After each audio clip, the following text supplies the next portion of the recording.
All right. Hello, everybody. Welcome to another lesson where I've curated a set of questions for us to go over and for us to practice. Uh, Hope you're having a gala festive time. Hope you're keeping safe. Hope you're keeping strong. Before we begin with today's drill, allow me to give you a quick introduction to the Unacademy platform. Unacademy, my dear friends, is India's largest learning platform today when it comes to preparing for any and every competitive exam. As you can see from the slide itself, there are three things that an academy has basically, uh, developed itself on. Those three things are where we provide you quality educators, we provide you quality content, and a great learning experience. The pedagogy of an academy is what I will develop on in this introduction a little bit. This YouTube channel is particularly for management exams such as your CAT, GMAT, NMAT, ZAT, and the likes. I am Prankur Arora.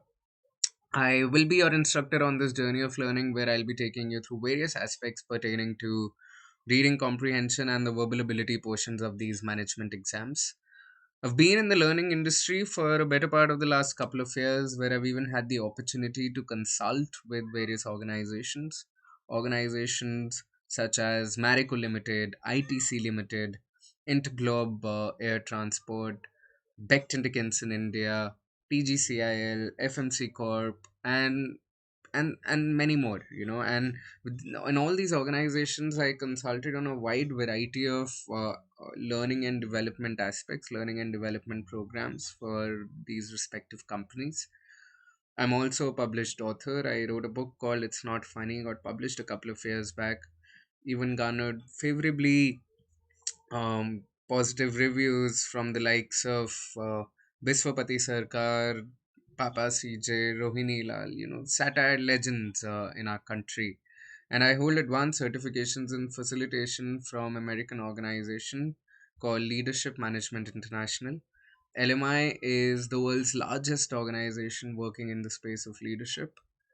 And of late, I'm working on my own startup where we are, basically trying to better the ecosystem of the creative arts in our country. The startup is called Thought Sutra. So if you've got a creative bent in yourself, do check it out. It's an amazing place to be at. Right. So that's pretty much about me. Welcome aboard this journey of learning. Today I'll take you through various questions pertaining to the verbal ability portion of these exams. We'll solve questions pertaining to parajumbles, pertaining to sentence elimination, pertaining to critical reasoning. Right, these are the three areas that I'll be basically taking you through today. Welcome aboard. And as I said, I want to develop on the pedagogy that an academy has basically devised. The pedagogy includes features such as giving you access to daily live classes on the platform, and all these live classes for you to access are free to begin with, right? We have these live classes where all interaction between the educator as well as the learners happens in real time, right? You can ask your questions, clear your doubts. All the question and answers, they are conducted in the form of live polls during these live classes. We also hold tests and quizzes, and the idea of these tests and quizzes is to help you evaluate your performance, to help you develop some perspective about where you lie in your learning journey, right? Because once you have that perspective, maybe you'll be able to do some course correction, right? All the courses on the platform are structured courses. They are made by highly credible educators that that are empaneled with an academy, and with one subscription you get access to anything and everything, all kinds of live and recorded courses that you can access from the comfort of any of your devices. And as I was saying, we have these quality educators. All of these educators, the highly credible people, over the years they've uh, mentored thousands and thousands of aspirants into various top tier management institutions in our country: IIMs, MDIs, XLRIs, ISBs, you name it, they've cracked it, right? And as I said, you can start experiencing all the live classes from these highly credible educators for free. right? You experience these classes for free, and then you can start learning from them, and then decide whether you want to subscribe to the platform, enroll into the platform or not, right? New batches, new courses, they keep on going live on a daily basis. Plus, language is never a barrier. We've got educators who teach in vernacular languages as well. So if you're not as comfortable with English, we've got educators who teach in regional languages. Perhaps you'll be able to find someone who's teaching in a regional language that you were brought upon, right? And a really cool thing about the pedagogy of Unacademy is that you design your own schedule. All that ownership is on you, right? You can enroll into one limited number of courses, set up your own schedules. You decide who are the educators you want to be learning from, what are the kind of courses that you want to enroll into. All that ownership is on you. And then what Unacademy will do is we'll send you those timely reminders, those push notifications, so that you don't miss out on anything that you set your eyes on, right? And as I said, all interaction on the portal happens in real time. Question answers are conducted in the form of live polls. It's another adrenaline rush altogether, trust me, because you're always competing for a place on the leaderboard when you participate in those live polls, right? And the idea essentially is that throughout the class, you'll see I'll be scribbling a lot of things on the class notes. So the class notes, along with the educator annotations, they're made available to you once you subscribe to the platform. All right. Talking of subscription, these are the various models that Unacademy has developed for you. You can clearly see that as the time period of the subscription goes up, the cost of the subscription per month is going down. Right. You can clearly see that. And the idea there essentially is that if you're preparing for 2021, I would recommend that you opt for at least a 6 month or a 12-month journey, because see, we all understand that preparing for such exams is a huge undertaking, right? So give yourself that comfort of time, give yourself that gestation period to do well in these exams, right? And if you use my first name Prankur, you get an extra 10% off on any of the subscriptions that you're going for, right? Chalo, now that we're through with the introduction of the portal, let's begin with the first question of the day. This is a para completion question. Take 90 seconds, solve it, and then we'll discuss it.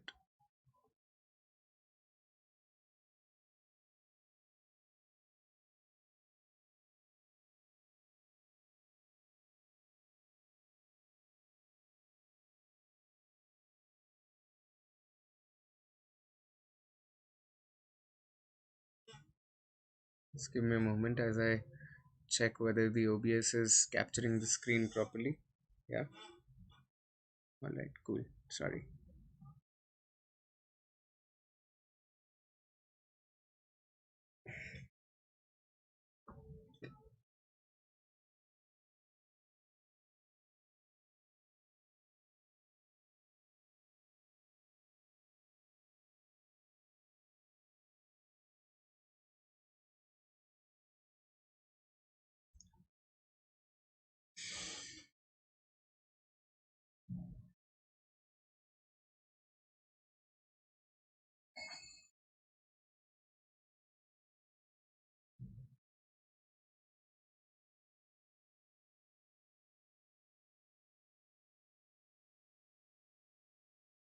Right, another 15 seconds, you guys, and then we'll discuss it.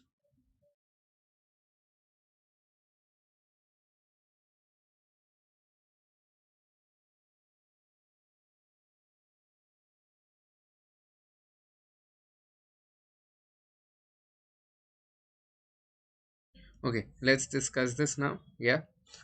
Some batches of polio vaccine used around 1960 were contaminated with SV40, a virus that in monkeys causes various cancers. So we know for a fact we are talking about polio vaccine. We're talking about 1960, the year 1960. We are saying some batches were contaminated. This is the virus that causes cancer in monkeys. So this is the premise thus far. Some researchers now claim that this contamination caused some cases of a certain cancer in humans, mesothelioma. This claim is not undercut by the fact that a very careful survey made in the 1960s of people who had received the contaminated vaccine found no elevated incidence of any cancer since. Okay, so what is the paragraph talking about? What is the passage talking about? The passage is talking about the fact that there were some batches of polio vaccine that were contaminated. Now they are saying, some researchers say that these contaminated polio vaccines, they caused cancer in humans. This cancer is called mesothelioma. And then they are saying that this claim, it is not undercut by a fact that the people who received the vaccine, they were surveyed in the 1960s, and they did not really show the cancer, right? Why is that? We have to basically list out a reason for that, because the fill in the blank begins with since. So we have to give a reason as to why we think they have cancer, but they were not showing it in 1960s, right? This claim is not undercut. Basically, it is not weakened by the fact, is what the sentence is trying to say. So let's follow the process of elimination and zero in on the answer option. Option A: most cases of mesothelioma are caused by exposure to asbestos. Are we concerned about that? We are not. We are talking about these batches that were contaminated by SV40, right? B: in some countries there were no contamination of the vaccine. See, we are not talking about uncontaminated vaccines, we are talking about contaminated vaccines. So we'll eliminate option B. C: SV40 is widely used in laboratories to produce cancer in animals. We already know for a fact that SV40 causes cancer in monkeys, but we're talking about how it is causing the cancer mesothelioma in humans, right? So we eliminate C. D: mesothelioma takes several decades to develop. This is the answer. Why? Because, see, that is why in the 1960s when they were surveyed, they might not have showed any symptoms. They might not have showed the cancer. Why? Because it takes several decades to develop. So probably now, if you go back to all these people and see if they've got cancer or not, maybe they might show the cancer, right? So hope you arrived at the same answer. If you did not, hope this explanation was satisfactory. Let's move on to the next question. This is a parajumbles question. Solve it and then we'll discuss it.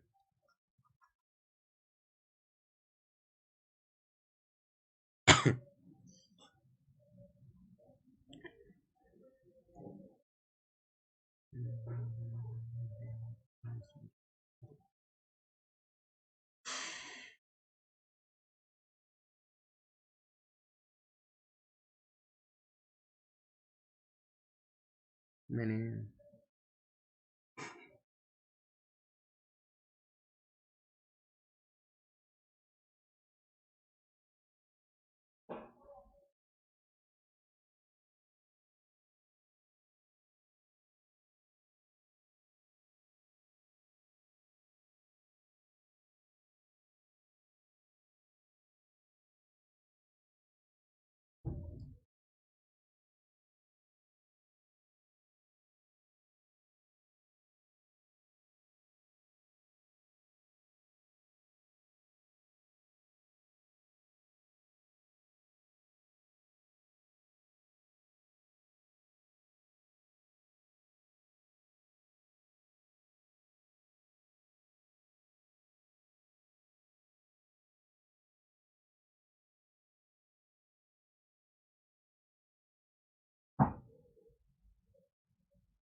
All right, hope you've solved this by now. Let's discuss what the sentences are saying. Nevertheless, the focus of otherwise very different movements, from cultural feminism to environmentalism to radical jihadism, is fundamentally the same: moral regulation. What are we saying? We are saying focus is fundamentally the same, but a very important thing to note here is that this sentence begins with nevertheless, right? So ideally, this is a contrasting statement, this is a transitionary statement, so we need to have something before this. Identity politics constantly demands the creation of new identities and lifestyle groups, often hostile to one another. The main beneficiary of this shift from explicit political clashes to new forms of culture war has been identity politics. All right. Many of the political battles of the past 2 decades have actually been battles over cultural values, be it marriage, family, sexuality, abortion, immigration, multiculturalism, Islam, or the EU. Okay, a very important thing to note here is that we know from the options that either the paragraph opens with B or the paragraph opens with D, right? Uh, Either we open with B or we open with D. You can clearly see that when we talk about B, we are laying the groundwork by talking about identity politics and what it demands, right? Many of the battles of the 2 decades have been battles over cultural values. See, D is what the paragraph is building up to. D is not the opener. B is the opener, so we can clearly eliminate options 2 and 3. Now we know for a fact that we have A after B. Nevertheless, right? So it is a contrasting statement after B.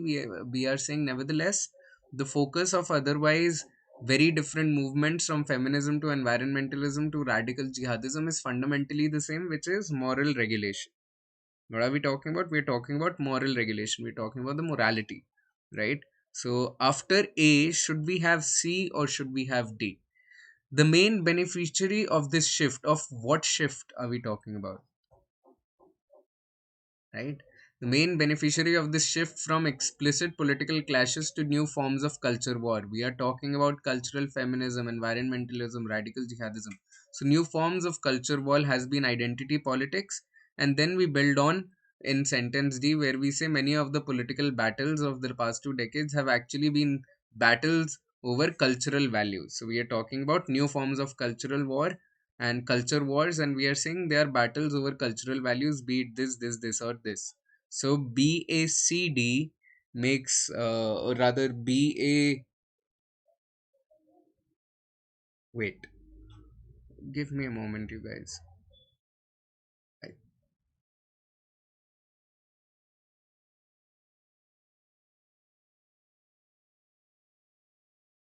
Main beneficiary of this shift, many of the battles of the past 2 decades have been battles over cultural values. um be it Right. From explicit political clashes to new forms of culture war, what shift are we talking about? The shift that we are talking about is the shift that we've seen in the past 2 decades. So BADC rather over BACD. Apologies for that. I kind of got confused for a bit there. BADC is a more appropriate answer option, right? We begin with B, then we move on to A, and then we are talking about cultural values, how over the past 2 decades, political battles have been different, and then we conclude by saying that the main beneficiary of this shift from political clashes to new forms of war has been identity politics. BADC. Right. Next question. Another parajumbles question.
Right. I hope you've solved it by now. Let's look at all the sentences.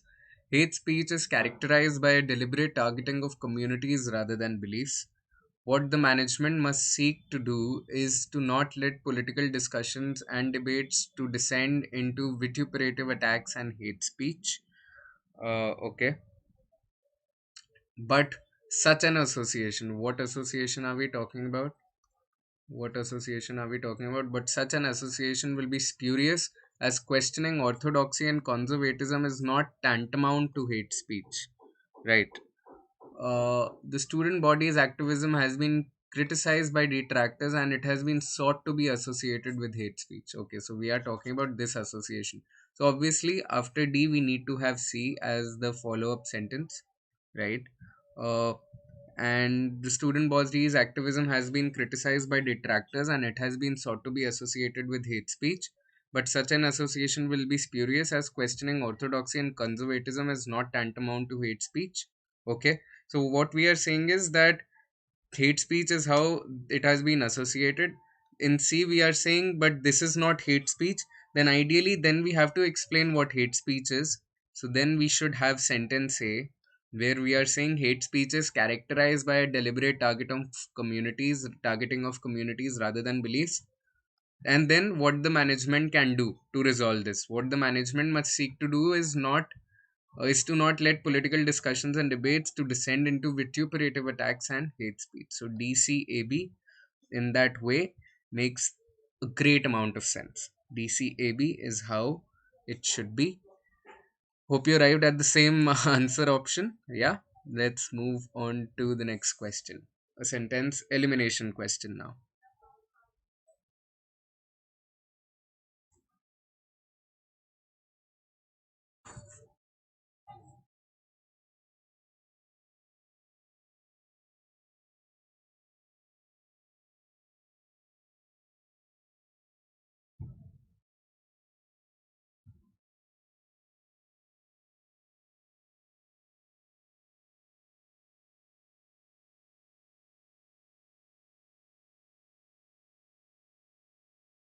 Guys, just wait for a bit. Let me check if the OBS is still recording or not. Just give me a moment.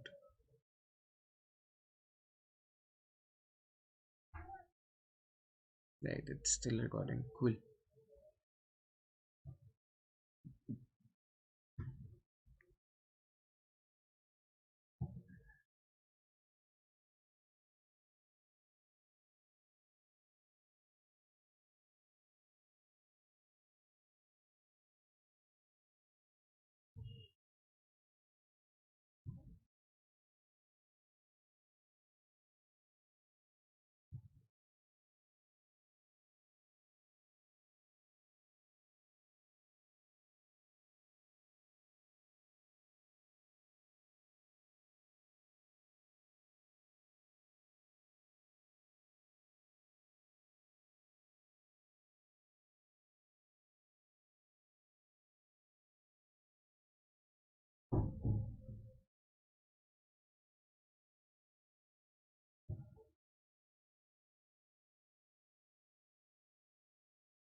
Right, another 15 seconds, you guys, and then we'll discuss it.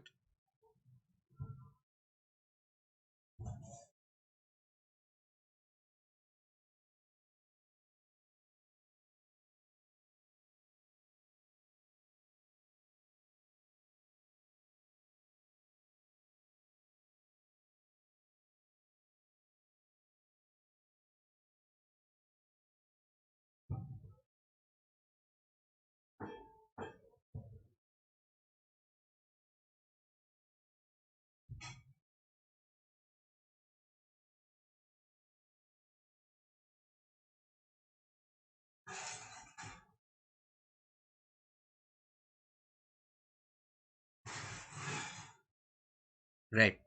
Okay. So let's discuss this now. By Ptolemy 5's reign in 205 BC, Egypt was in open revolt, and the Rosetta Stone was one of many that Ptolemy commissioned as a piece of political propaganda in 196 BC to state publicly his claim to be the rightful pharaoh of Egypt. Okay, these Greek rulers could neither speak the language of the people nor read hieroglyphs, and this fueled resentment amongst the population. Okay, beginning with the conquest of Alexander the Great in 332 BC, Greek was the language of the governing elite in Egypt. Without the Rosetta Stone, we would know nothing of the ancient Egyptians, and the details of their 3,000 years of history would remain a mystery. Alright, so I can see two links here. One is the link between sentences B and C, and the other is the link between sentences A and D. What is the link between B and C? B and C together, because the theme kind of is the same.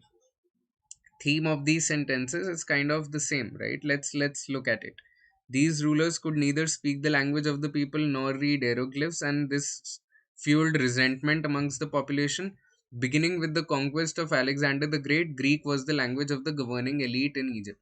So what are we saying? We are saying in both these sentences we are making it very clear that the ones who were governing would converse in Greek, but the ones who were governed, they had a different language. So the rulers had a different language, and the governed population had a different language. So the theme kind of is the same. In A and D, the common link is Rosetta Stone, right? In both these sentences, we are talking about the Rosetta Stone. Okay, now we have to figure out what is the thread between either one from this pair or one from this pair, right? If you look at sentences B and A, right? Let's look at sentences B and A. B and A is kind of talking about Egypt was an open revolt, and the stone was one of the many that Ptolemy commissioned as a piece of political propaganda to state publicly his claim to be the rightful pharaoh of Egypt. What is B talking about? B is talking about how these rulers, they could not speak the language, and this fueled resentment. So both A and B are also talking about resentment and revolt. Egypt was an open revolt. Population was kind of population held resentment towards the rulers, right? So in that case, we can kind of form a thread between A and B as well, right? A and B as well, because of the common revolt and resentment thread. D, therefore, in that sense, becomes the odd one out, because here we are talking about an entirely different thing altogether. We would know nothing of the ancient Egyptians, and the details of their 3,000 years of history would remain a mystery, right? So we know for a fact that B and C are linked because we are talking about the language mismatch, and A and B are linked because in both these we are talking about revolt and resentment. D is the odd one out because this is talking about documenting history, which is a different thing altogether, right? So D is the odd one out in this case. Move on to the next question.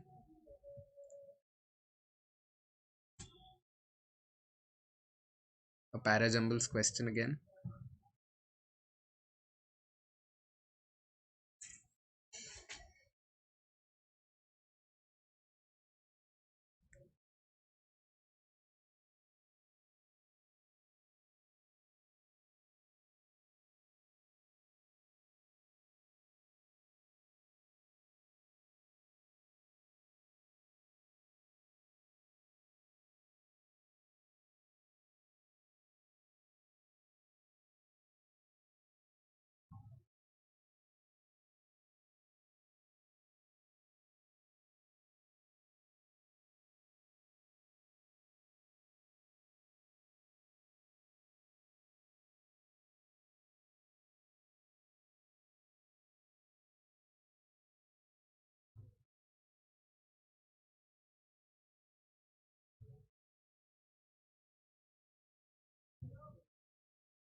Another 15 seconds, you guys, and then we'll have to discuss this. Please zero in on your answer options.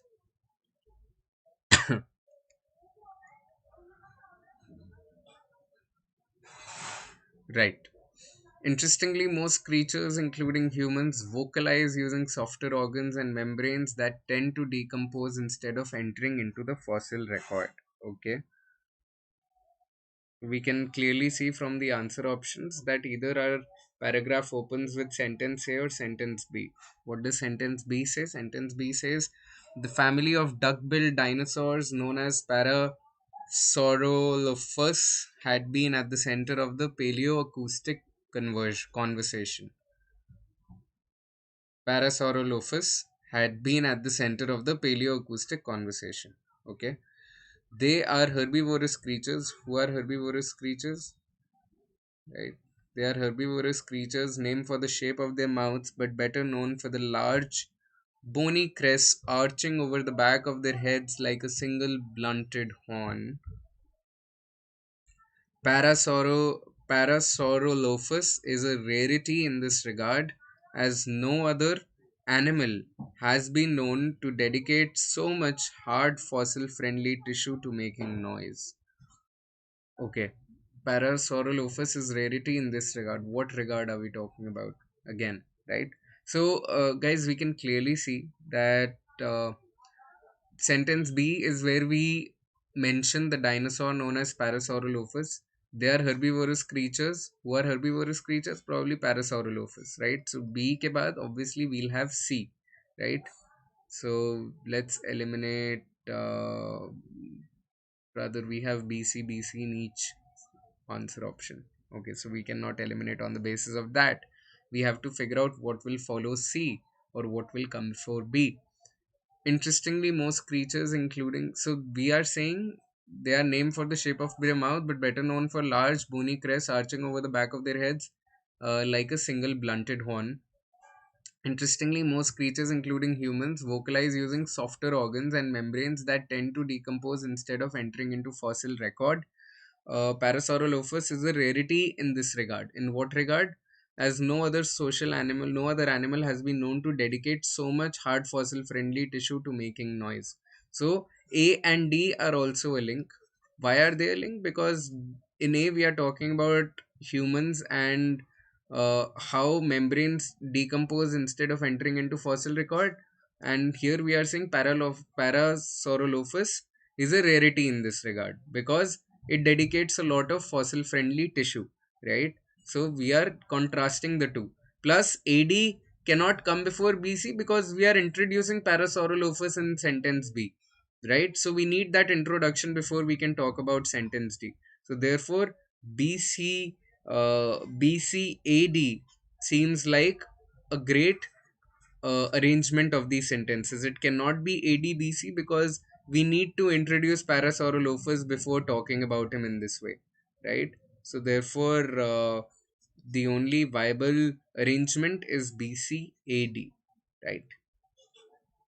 Hope you arrived at the same arrangement as well. Let's move on to the next question now. Sentence elimination question again.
Another 30 seconds and then we'll discuss this, you guys. Another 30 seconds. Quickly zero in on your answer option.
All right.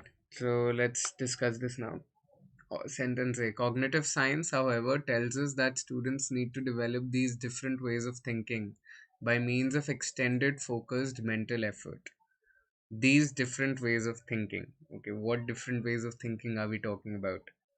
No matter what happens in the relatively brief period students spend in the classroom, there is not enough time to develop the long term memory structures required for subject mastery. A traditional science instructor concentrates on teaching factual knowledge with the implicit assumption uh, that expert like ways of thinking about the subject are already present. So I can clearly see that A and C are kind of linked. Why? Because we we are talking about what? We are talking about ways of thinking in both of these sentences, right?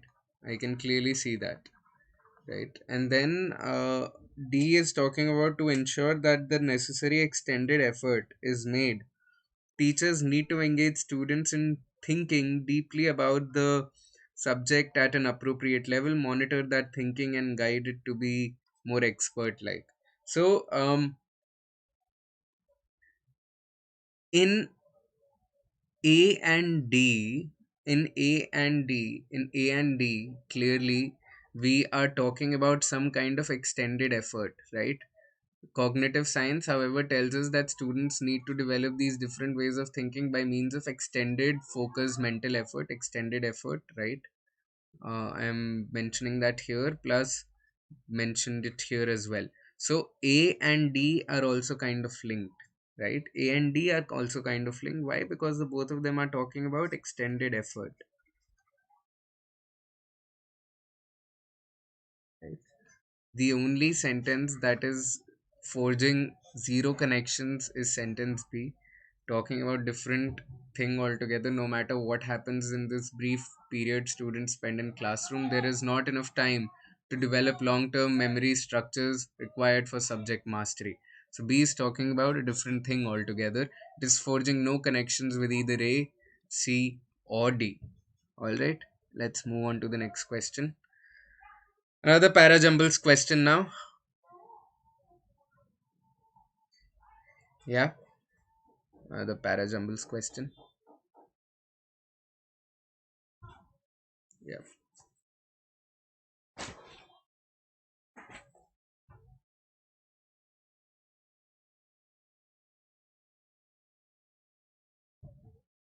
Let me just check if the OBS is recording or not. I'm really sorry for this break that I keep on giving you.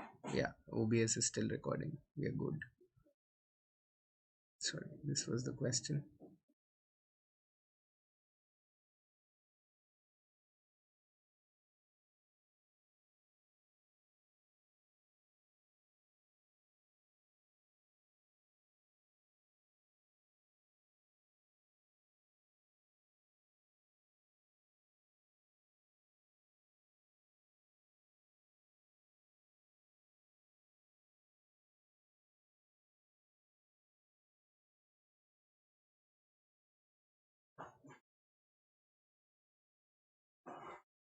So another 40 seconds, 30 to 40 seconds, and then you should have your answer with you, right?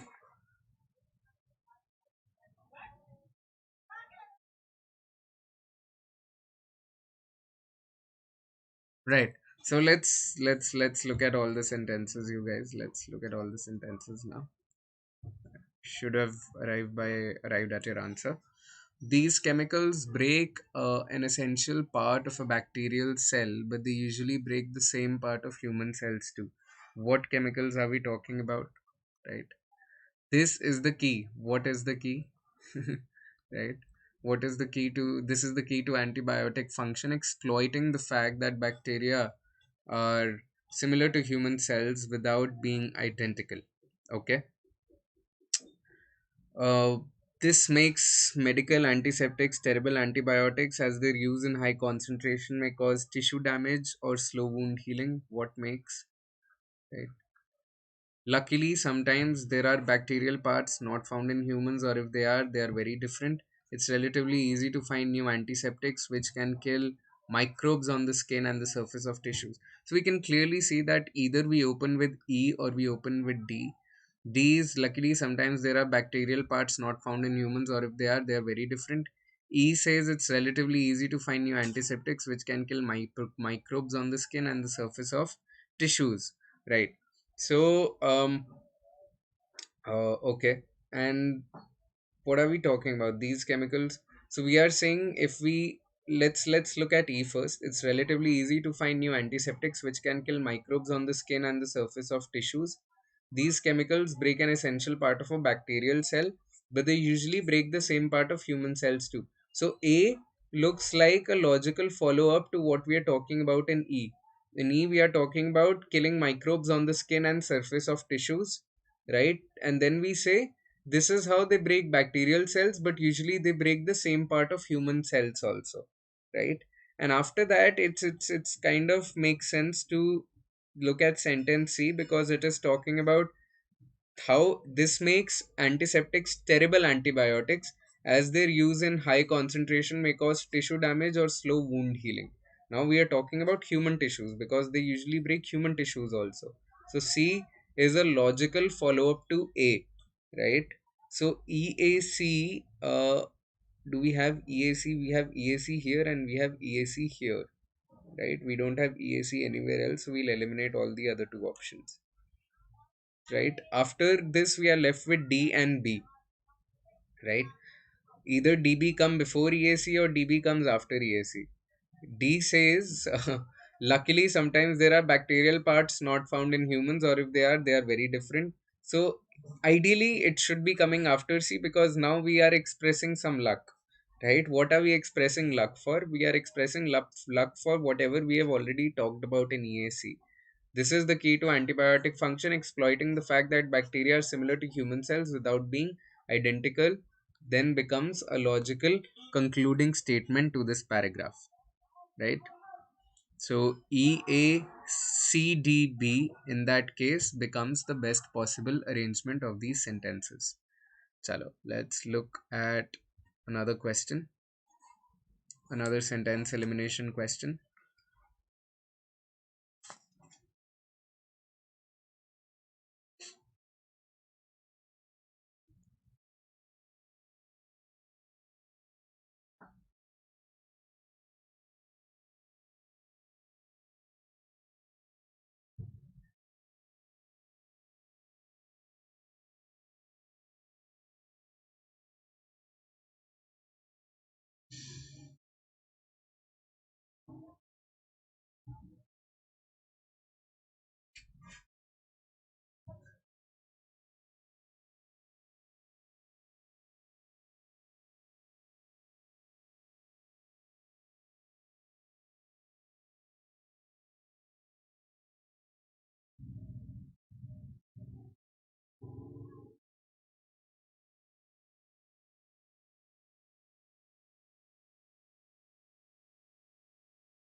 All right. I hope you've arrived at your answer option by now. Let's look at all the sentences.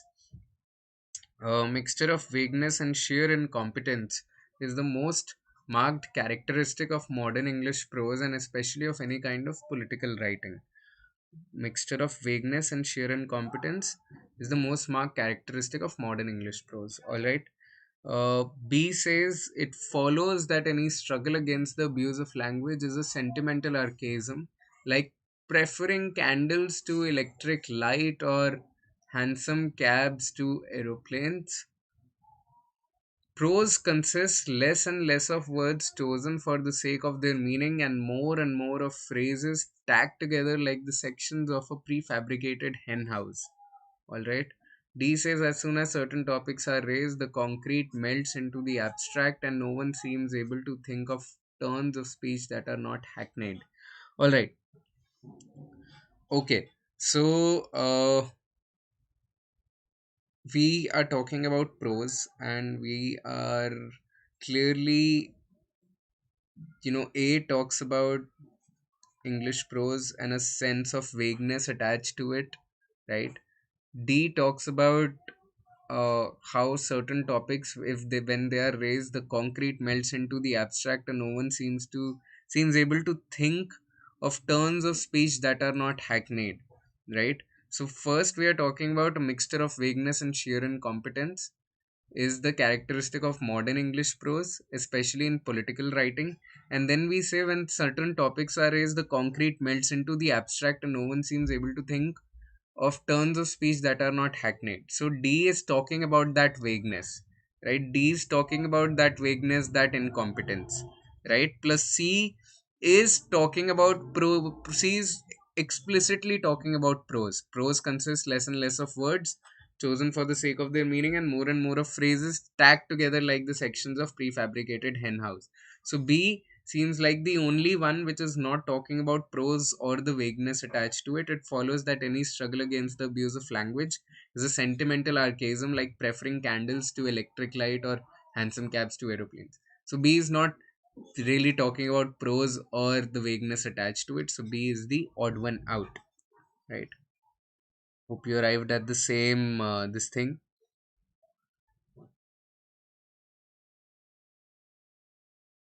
right? Let's look at the next question. This is a reasoning question.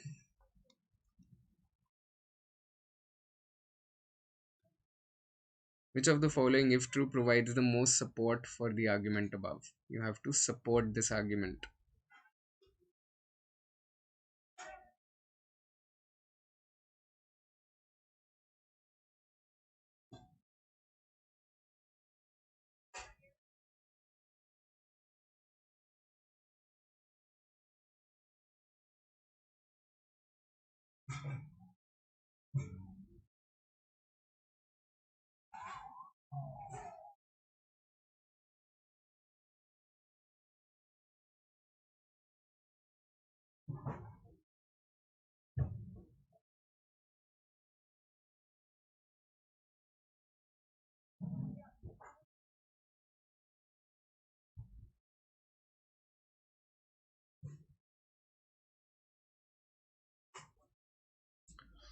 Right, let's look at the argument. What is it saying?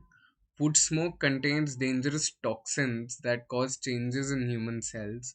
Because wood smoke presents such a high health risk, legislation is needed to regulate the use of open air fires and wood burning stoves. So, what is the premise? What is the premise? What is the situation? Wood smoke, it contains toxins, and these toxins cause changes in the human cells. And then we are saying because smoke presents such a high health risk, legislation is needed to regulate the use of open air fires and wood burning stoves. So, if smoke causes health risk, because it causes health risk, we need regulation to regulate open fires and wood burning stoves, right? And we have to support this argument. So let's look at all the answer options and see which one goes. Within the jurisdiction covered by the proposed legislation, most heating and cooking is done with oil or natural gas. instead of supporting, it is weakening the argument, right? Because it is saying कि भाई legislation का इतना फायदा नहीं है क्योंकि वहां पे सबसे ज्यादा cooking oil और natural gas से होती है. So this is weakening instead of supporting. We have to support the argument. B. Smoke produced by coal burning stoves is significantly more toxic than smoke from wood burning stoves, but we are concerned about wood burning stoves. We're not concerned about coal burning here, right? C. Uh, no significant beneficial effect on air quality would result if open air fires were banned within the jurisdiction covered by the proposed legislation. Again, instead of supporting, even this one is weakening. This is weakening the argument, right? So I'll eliminate C as well. D. In valleys where wood is used as the primary heating fuel, concentration of smoke results in poor air quality. This kind of makes sense because it is saying, you know what, wherever you burn wood and use it as a primary fuel, it results in poor air quality. Because it results in poor air quality, it is supporting the argument and it is supporting the call for legislation to regulate it, right? So, you guys, with this, we end today's verbal drill as well. Hope you had fun. We solved quite a lot of para jumbles, reasoning, and sentence elimination questions. I had a gala time taking you through all of this. Hope you had a gala time as well. I'll see you guys again. Till then, stay safe, stay strong, and yeah, happy Diwali.